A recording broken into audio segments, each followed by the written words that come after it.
Avec le gestionnaire de vue, je double-clique sur la représentation brute, puis sous l'onglet Analyse dépouille, à droite de surface, je sélectionne à gauche dans l'arbre le nom de la pièce, de telle manière à ce qu'il prenne en compte toutes les surfaces de la pièce.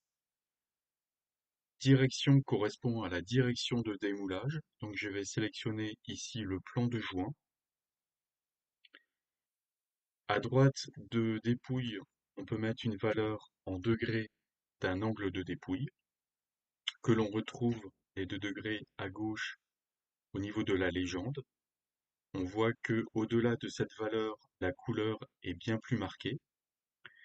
Et sur la fenêtre graphique, on voit sur le modèle 3D une flèche noire qui indique le sens positif de la dépouille.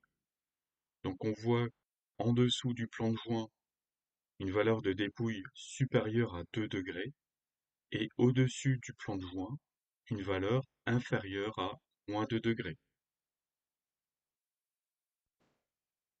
Si l'on choisit maintenant un autre plan de joint, comme celui-ci par exemple, on voit à droite de ce plan à la fois du rouge et du bleu, donc le démoulage de cette pièce va être problématique.